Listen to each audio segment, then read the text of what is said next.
सच्ची और अच्छी खबर लखनऊ दर्पण न्यूज।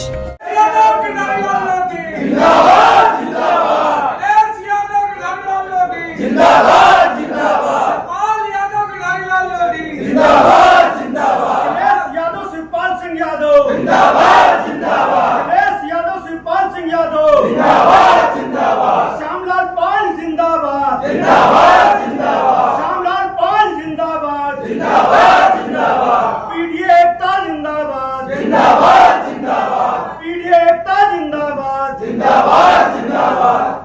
कहीं भी कोई प्रोग्राम या कुछ भी हो, अगर उनसे कह दो भाई चलना है, तो लोग अपना, ज़्यादातर लोग अपना सब कुछ निछावर करके उसके साथ चलते थे। लेकिन आज के समय में सूरज के जैसे लोग, भाई उमेश और ये ब्रजेश वगैरह, इन लोगों जैसे, और भाई अरविंद लोधी जी जैसे लोग कम बचे हैं जो अपना नुकसान करके दूसरे का भला करें। अब तो लोग केवल ये सोचते हैं कहीं भी ले लिए तो लोग कहते हैं हम जाएंगे तो क्या मिलेगा। देखिए, ये सोचना ही समाज का पतन है। हम जाएंगे तो क्या मिलेगा, ये सोचना होगा कि अभी हमने दिया क्या है जो हम लेने के बारे में सोच रहे हैं। अगर हम किसी को कुछ देंगे तभी तो कुछ मिलेगा। आप सब लगभग किसान हैं, आप इस धरती माँ को गेहूं लाकर अन्न देते हैं ना, जमीन में गाड़ते हैं, तब आपको एक गाड़ते हैं उसके बदले में 50 मिलता है। तभी तो मिलता है जब आप पहले आपने उसमें कुछ दिया है। इसलिए हमें अभी से ये सोचना होगा कि हम कहीं भी लगे हैं, अगर हम ईमानदारी के साथ लगेंगे तो निश्चित जाने आज भी इस धरती पर, ये धरती वीरों से कभी ना खाली रही और ना कभी खाली होगी। ईमानदारी के बदौलत ही ये धरती टिकी हुई है। बेईमान और गुंडों की उम्र, आप लोग अभी हमसे काफ़ी छोटे हैं लेकिन इस उम्र में भी देख लिया होगा कि किसी भी गुंडे की उम्र 10 और 15 साल से अधिक नहीं होती है। उसके बाद उसे मिटना ही होता है। यही हाल बेईमानों का होता है, उन्हें भी एक दिन जेल तो जाना ही होता है। कब तक के आप बचोगे? चोरियां छुपती नहीं हैं। आप कह रहे हैं जैसे कि वहाँ हम पर दबाव बनता है। दबाव आप तक तभी तक कोई बना पाएगा जब वो समझेगा कि आप केवल अकेले हो। एक उंगली को कोई भी तोड़ सकता है, लेकिन अगर इस मुट्ठी को बंद करके एक मुक्का किसी को मारोगे तो उसकी बदीसी अलग हो जाएगी। और उंगली से केवल एक काम हो सकता है, लेकिन वहाँ तक पहुँचने के लिए बड़ी हिम्मत चाहिए। केवल किसी की आँख हो और कुछ नहीं हो सकता। और वो आँख तक पहुँचने के लिए उसके भी तो 2 हाथ हैं, वो रोक सकता है, क्योंकि एक उंगली को अगर झटका देगा तो वो तुरंत टूट जाएगी। इसलिए आपकी यूनिटी में वो शक्ति होनी चाहिए, वो ताकत होनी चाहिए कि सामने वाले को दिखाई दे कि हम कल तक जिसे ऊसर समझते थे, वहाँ एक बहुत बड़ा बगीचा खड़ा है। उस बगीचे को इतना हरा भरा रखो, इतना मजबूत रखो कि वो सूखने ना पाए। क्योंकि आपने एक बात और सुनी होगी, जिस पत्ते ने पेड़ का साथ छोड़ा वो सूख कर चूर हो गया और राख में मिल गया। अंत में लोग उसे जला ही देते हैं, किसी काम नहीं है। और कोई भी पार्टी हो, हमारी पार्टी तो केवल इतना जानती है कि जो सामने बैठे हुए लोग हैं, साथी हैं, कार्यकर्ता हैं। अगर समाजवादी पार्टी एक बहुत बड़ा पेड़ है तो उसकी सुंदरता आप लोग हैं। जिस पेड़ के अंदर पत्तियां, फल और फूल नहीं होते, वो ठूठा पेड़ किसी योग्य नहीं होता। उसे काट कर केवल जलाया जाता है, बाकी किसी काम नहीं आता। इसलिए आप लोग ये जान लीजिए कि आपकी यूनिटी में, यानी कि आपके संगठन में वो ताकत है कि बड़े बड़े सुरमा आपके आगे झुकने टिकेंगे। और आपको सोशल मीडिया का जमाना है, एक छोटी सी बात तत्काल सब जगह वायरल हो जाती है। आपके तो इतने साथी हैं, एक एक करके अगर आगे बढ़ेंगे तो हजारों और लाखों की तादाद में लोग देखेंगे। उसे घुटने टेकना ही होगा और वो एक दिन प्रशासन भी उसे जेल भेजने पर मजबूर हो जाएगा, क्योंकि अन्याय ना तो सहा जाता है और ना किसी के साथ किया जाता है। दोनों गलत है। मैं कभी आपसे ये नहीं राय दूंगा कि आप किसी का बदला किसी को मार कर लीजिए। मजा तो तब है जब उसे गले लगाकर अपना बदला लीजिए। एक बार एक जगह मीटिंग चल रही थी, जैसे हम सब लोग बैठे हैं इसी तरीके से, तो उसी में 9 से लेकर के 1 से लेकर के 9 तक संख्या थी और 0 भी था। तो 9 को न जाने क्या सवार हुआ, उसके अंदर घमंड था थोड़ा सा कि मैं सबसे बड़ा हूँ, और उसने 8 को एक कंटाप जोड़ दिया। तो उसने कहा क्यों मारा भाई? तो उसने कहा मेरी ताकत है, मैं तुमसे बड़ा हूँ इसलिए मार सकता हूँ। उसने 7 को मारा, ये कर्म चल निकला। 7 ने 6 को, 6 ने 5 को, 5 ने 4 को, 4 ने 3 को, 3 ने 2 को, 2 ने 1 को। अब जब 1 का नंबर आया तो उसने कहा मैं किसको मारूं, क्योंकि 0 तो वैसे कहीं गिनती में नहीं, जब तक कहीं इसका सहयोग न लिया जाए, किसी के साथ ना जोड़ा जाए तो इसकी कोई वैल्यू नहीं है। वहीं पर उसने दिमाग से काम लिया, उस 0 को उठाकर अपने आगे जोड़ दिया। उसकी संख्या कितनी हो गई? जब उसकी संख्या 10 हुई तो लोग घबराने लगा, थरथरा कर उठा और कहने लगा मुझसे बहुत बड़ी गलती हुई, मैंने आप लोगों के साथ गलत किया। उसने कहा चिंता मत करो, तुम भी हमारे हो। उसने 9 को भी अपने आगे जोड़ दिया। उसकी संख्या कितनी हुई? 109 हो गई। आपको अपनी संख्या इसी तरह बढ़ानी है, आपको कम नहीं करनी है।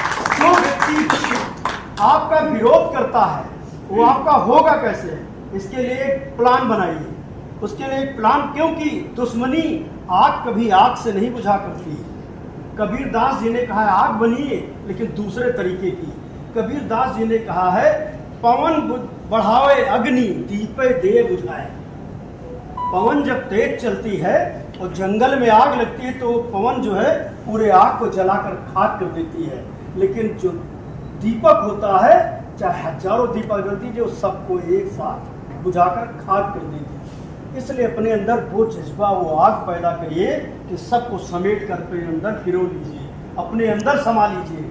लोगों को लगे कि उस दुश्मन से या उस व्यक्ति से तो अच्छा है ये जो हमें अपने गले लगाता है, वो तो हमसे केवल कहता है कि जाकर गोली मारो, जाकर उसकी बहन बेटी छेड़ दो, उसकी धन दौलत छीन लो, उससे तो हमें थाना पुलिस होगा और हमें उठाकर जेल जाना पड़ेगा। लेकिन ये व्यक्ति जो गले लगा रहा है उससे हमें सम्मान मिलेगा। जब वो व्यक्ति कभी ऐसा सोचे, उसके घर में, क्योंकि हम धरती पर आए हैं तो दुख सुख तो लगा ही रहता है। जब कभी उसके घर में कोई दिक्कत आए सबसे पहले आप खड़े होइए, उसके पहुंचने से पहले आप पहुंचिए। हो सके चंदा लगा करके उसके परिवार का इलाज करा दीजिए। वो आपके कदमों में होगा, आपके कदम चूम लेगा, आपके कंधे से कंधा मिलाकर चलेगा। 2-4 लोगों को ऐसा करके तो देखिए। पवन पांडे क्या हैं, उनसे बड़ा भी कोई शक्तिशाली होगा वो भी झुकने पर मजबूर हो जाएगा, क्योंकि शक्तियां किसी एक व्यक्ति में नहीं होती हैं। जब कभी भी किसी को शक्ति प्राप्त होती तो सबकी दुआएं, सबका साथ, सबका सहयोग जब मिलता है तब एक कोई व्यक्ति नेता बनता है। और जब वो नेता बनता है तो वो झंडा लेकर चलता है, और उस झंडे के पीछे पीछे चलने वाले कमजोर नहीं होते हैं। उस झंडे के जो डंडा है ना, यही सारे लोग होते हैं, और इन्हीं की ताकत से वो अपनी कलाई को पकड़कर इतनी मजबूती के साथ चलता है कि बड़े बड़े सूरमा पीछे हट जाते हैं। कुछ लोग हैं जो भारतीय जनता पार्टी है, उसके कुछ लोग जिन्होंने अंग्रेजों से माफी मांगी, जिन्होंने कभी देश के लिए अच्छा काम नहीं किया, 60 साल तक जिन्होंने हमारे भारत का झंडा नहीं फहराया, वो आज देशभक्ति की बात करते हैं। वो हमें जो महात्मा गांधी इनकी तारीफ करता है, उसको कहते हैं कि ये देश विरोधी हैं। अरे भाइयों, जिस सावरकर और गोडसे ने महात्मा गांधी को गोली मारी थी, हिंदुस्तान छोड़ दीजिए, विश्व के न जाने कितने देशों में उनकी मूर्तियां लगी हैं। क्या एक भी किसी भारतीय जनता पार्टी के नेता की कहीं, भारत तो छोड़ दीजिए, कहीं अन्य देशों में कहीं मूर्तियां हैं? महात्मा गांधी में कोई तो ताकत थी, कोई तो कुदरत की कृपा थी। उस व्यक्ति को गोली मार दी जो हर वक्त राम हरे कृष्णा किया करता था, रघुपत राघव राजा राम, हर वक्त जिसके मुख से निकला करता था, उस 80 साल के व्यक्ति गोली मारकर अपने आप को बहादुर समझते हो? बड़े हिम्मतदार थे। किसी अंग्रेज की छाती में एक लोहा गाड़ के दिखाते तो समझते कि आप हिम्मत वाले हो। आपने तो उस लाचार व्यक्ति को मारा जो इस भारत के लिए ऐसा सपना देख रहे थे कि हमारा भारत ऐसा होगा। आज हमारे इस भारत को आपने 100 साल पीछे कर दिया। बड़ी बड़ी टीमें मारा करते थे, ये करेंगे वो करेंगे, किया तो कुछ नहीं। इस जीएसटी का विरोध इसी भारतीय जनता पार्टी ने किया था और इसीलिए लाकर आपके ऊपर थोप दिया।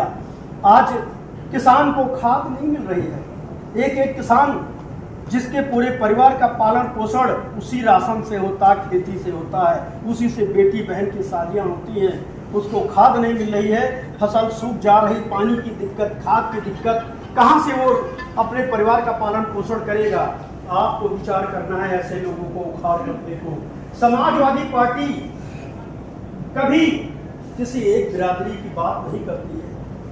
पीडीए का मतलब केवल पिछड़ा, अल्पसंख्यक, दलित से ही नहीं है। पीडीए से पंडित भी होता है, ब्राह्मण हो, हाई कास्ट, उच्च क्वालिटी का हो, किसी भी बिरादरी का हो, हम सब को लेकर एक साथ एक घाट पर, चाहे बकरी हो चाहे शेर हो, सबको पानी पिलाने का कोई काम करता है तो समाजवादी पार्टी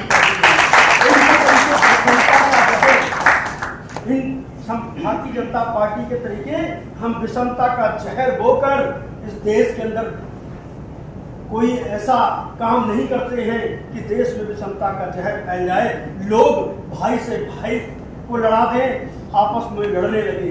इसलिए आपको किसी से डरने की जरूरत नहीं है। हम विश्वास दिलाते हैं आपकी मेहनत रंग लाएगी, और जब आपकी मेहनत रंग लाएगी तो हमें मांगने की भी जरूरत नहीं पड़ेगी।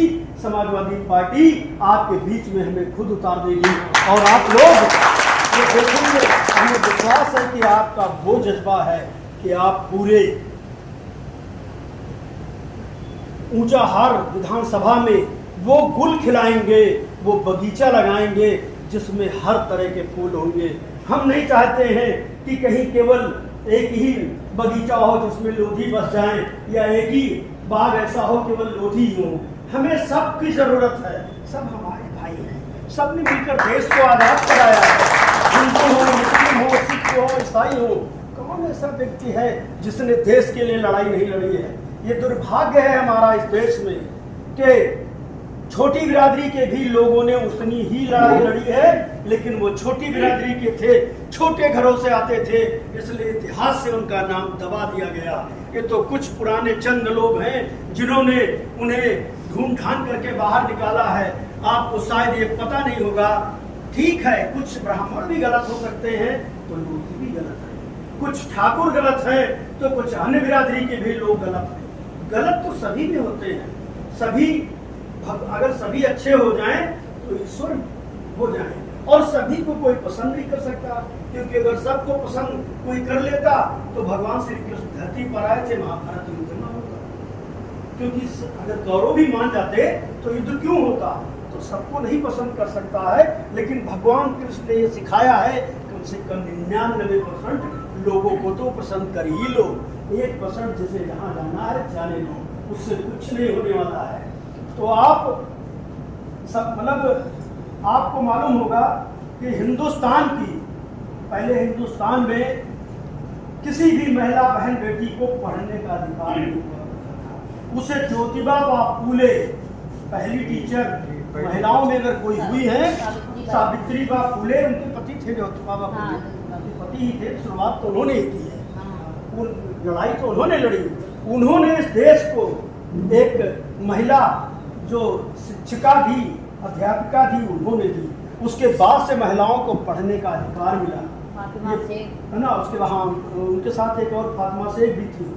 इस तरीके से इस देश की लड़ाई में हमारे लोधी, गुलाब सिंह लोधी जी थे। लखनऊ की जो उत्तर प्रदेश का धड़कने वाला जो दिल लखनऊ है, अमीनाबाद जिसे झंडे वाले पार्क कहा जाता है, वहाँ पेड़ पर चढ़ के और तिरंगा फहराया था, अंग्रेजों ने उसी पेड़ के ऊपर उन्हों से गोलियों से भून डाला। उनको भूल गए लोग। ये तो कहिए हमारी सरकार में, हमारी जब सरकार मुलायम सिंह की सरकार थी तो हमारे कुछ लोधी मंत्री धनीराम वर्मा जी, हमारे मानपाल सिंह जी, इन 4-5 लोगों ने मिल करके नेताजी को कहा, और वो मूर्ति जो गुलाब सिंह की लगी है वो मुलायम सिंह की देन है। और आप सभी के साथ ये नहीं मालूम है कि जो लखनऊ के अंदर लोधी भवन बना हुआ है, उस लोधी भवन को बनाने के लिए अगर पहला चंदा किसी ने दिया तो मुलायम सिंह यादव ने दिया। हमारी पार्टी उस समय केवल उत्तर प्रदेश तक सीमित थी और नेताजी उसके नेता थे, तो मुख्यमंत्री तो किसी और को बनाना थोड़ा संभव भी था, क्योंकि नेताजी ही अकेले नेता थे। नेताजी प्रधानमंत्री बन गए होते तो अन्य लोगों को बनाते ही। उसके बाद भी नेताजी ने अपने से ऊपर की कुर्सी, जिसे विधानसभा अध्यक्ष कहते हैं, वो लोधी धनीराम वर्मा जी को बनाया। धनीराम वर्मा जी को नेता विरोधी दल बनाया। इतना बड़ा पद आज तक भारतीय जनता पार्टी ने किसी भी लोधी को नहीं दिया। आज भी अगर वहां हैं तो 1.5-2 मंत्री हैं, पूरे मंत्री भी नहीं हैं। और कितने ऐसे हैं, 22 वहां पर आज भी विधायक जीत कर आए, और समाजवादी पार्टी में मुश्किल से 4-5 जीतते थे तो उसमें भी 5-6 मंत्री बन जाते थे, कुछ को दर्जा प्राप्त और कुछ को मंत्री।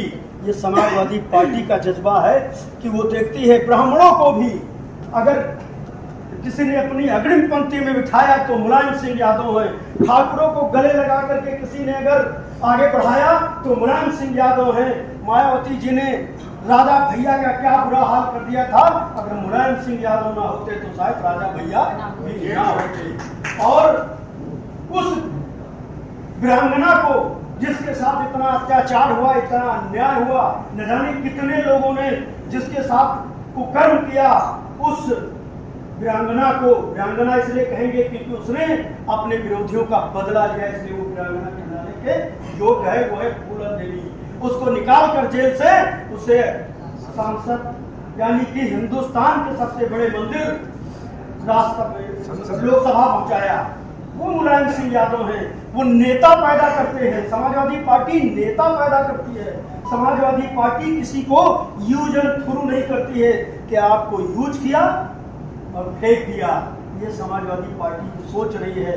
मैं आप सभी से विश्वास दिलाना चाहता हूं कि आप विश्वास करिए कि जहां कहीं भी आपका एक खून पसीना गिरेगा, हम खून बहाने का काम करेंगे।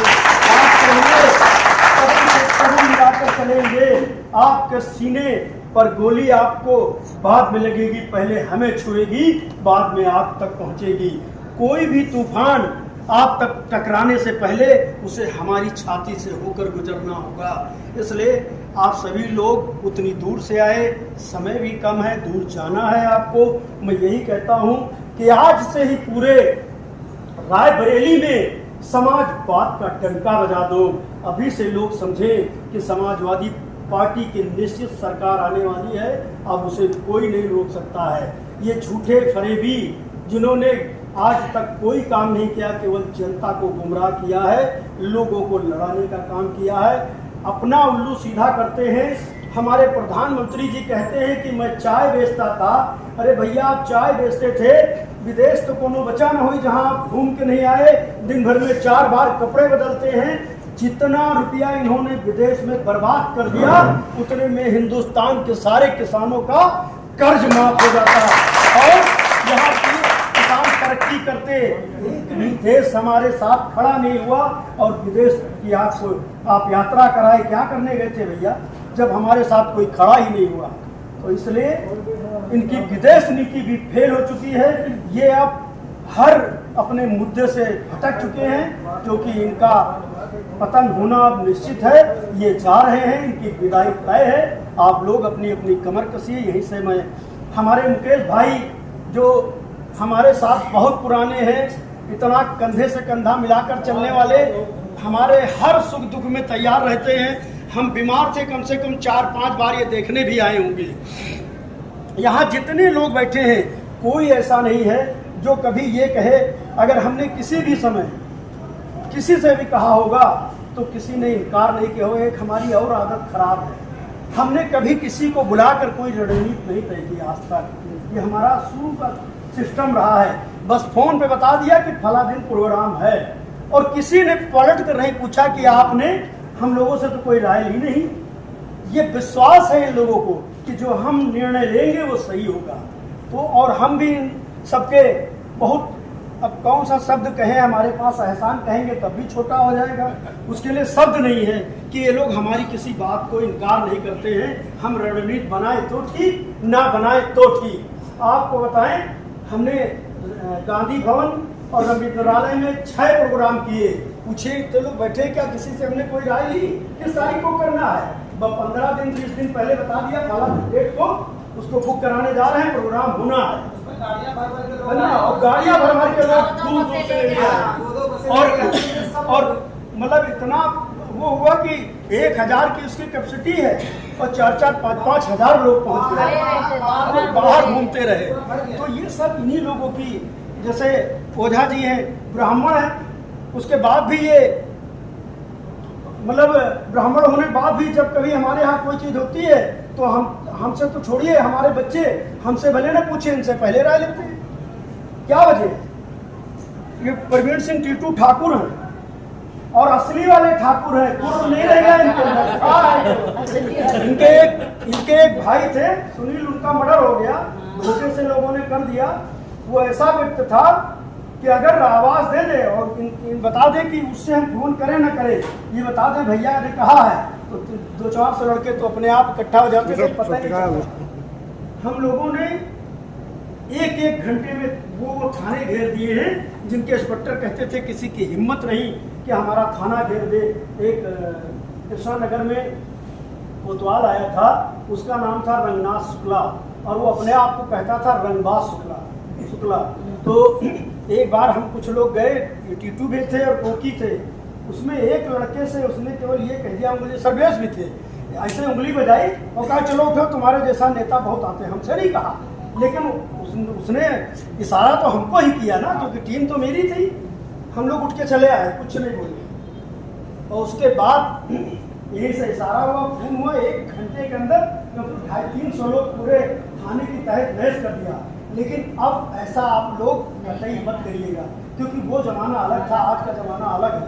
आज अगर ऐसा आप करेंगे तो सोशल मीडिया है, आप पे बहुत भयंकर मुकदमे लगेंगे, क्योंकि इसके लिए कानून बन गया है।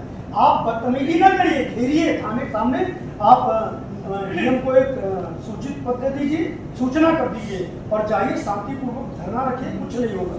लेकिन अगर आपने बिना बताए पहले के तरीके से हम लोग घुस जाते थे, अब क्योंकि इसका कानून बन गया है, सरकारों ने ही बना दिया, दिल्ली से ही बन चुका है, क्योंकि इस तरीके से देश का भी बहुत नुकसान है।